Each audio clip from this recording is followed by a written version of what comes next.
आज के इस बुलेटिन का विषय है आरएसएस के वर्तमान विमर्श का सांस्कृतिक सामाजिक विश्लेषण। यह काम मैं करता नहीं हूं क्योंकि मैं हार्ड न्यूज़ के लिए ट्रेन किया गया हूं और हार्ड न्यूज़ का काम विश्लेषण करना नहीं है। हम यह मानकर चलते हैं कि विश्लेषण करना दर्शकों का काम है और दर्शक हमसे ज़्यादा विवेकशील है। वे हमसे ज़्यादा ज्ञानवान शायद न हो, पर हमसे ज़्यादा विवेकशील हैं। यही मैं यह स्पष्ट कर देना चाहता हूँ कि बहुत अध्ययन करने के बाद मैंने अपनी समझ के लिए फ्रांस के समाजशास्त्री पियरे बोर्दू के सिद्धांत को अपने सैद्धांतिक फ्रेमवर्क की तरह अपना लिया है। इस फ्रेमवर्क में यह माना जाता है कि पूंजी 4 प्रकार की होती है: भौतिक, सामाजिक, सांस्कृतिक तथा सांकेतिक। तदनुरूप हिंसाएं भी 4 प्रकार की होती हैं: प्रत्यक्ष, सामाजिक, सांस्कृतिक तथा सांकेतिक।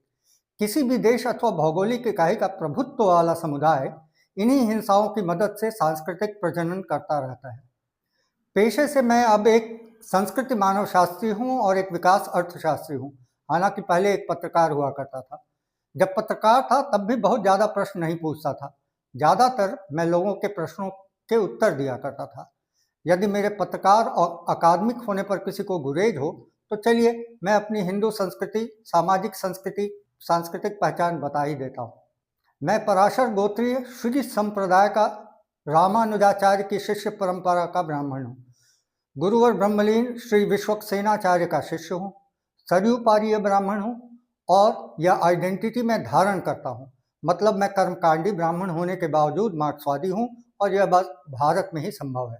यह परिचय मैं क्यों दे रहा हूँ? क्योंकि यही हमारा पारंपरिक नियम है। शास्त्रार्थ हिंदू धर्म की परंपरा है और यह भी नियम है कि आप यह स्पष्ट करें कि आप किस अधिकार से शास्त्रार्थ की चुनौती दे रहे हैं।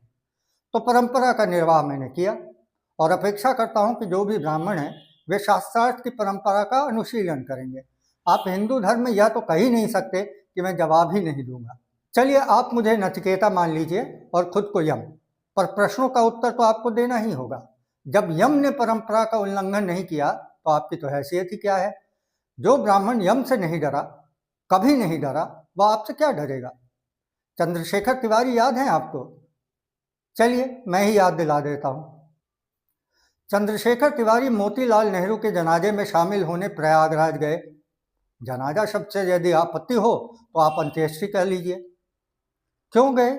इसलिए कि मोतीलाल नेहरू आंदोलनकारियों की हर तरह से मदद किया करते थे, रुपए पैसों से भी और न्यायिक प्रक्रिया में भी। तो हुआ यह कि प्रयागराज की पुलिस को यह सूचना मिल गई और उन्होंने संगम के आसपास तिवारी जी को दबोचने की योजना बना ली। पर तभी दिल्ली के पुलिस मुख्यालय ने आगाह किया कि तिवारी जी पर कोई कार्यवाही की कोशिश मत कर लेना, क्योंकि उनके साथ अनुशीलन समिति तथा नौजवान भारत सभा के 300 कार्यकर्ता मौजूद हैं जो हरवे हथियार से लैस हैं। वे तुम्हें चुन चुन कर मारेंगे क्योंकि तुम वर्दी में होगे, घोड़े पर सवार होगे। वे तुम्हें आसानी से पहचान लेंगे पर तुम उन्हें कतई न पहचान पाओगे। वे तुम्हें सिर्फ मारेंगे नहीं, मारने के बाद तुम्हारे शव को संगम नोच पर इलाहाबाद किले के पीपल के पेड़ से लटकाएंगे। यह उनका षड्यंत्र है। संक्षेप में इतना समझ लेना काफी है कि चंद्रशेखर आजाद और सावरकर में एक मूलभूत अंतर था। मारने को दोनों तैयार थे पर मरने के लिए एक ही तैयार था।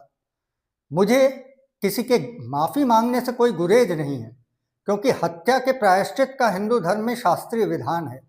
प्रायश्चित कर लेने पर हिंदुओं ने वाल्मीकि को भी अपना लिया, अंगुलीमाल को भी और फूलन देवी को भी।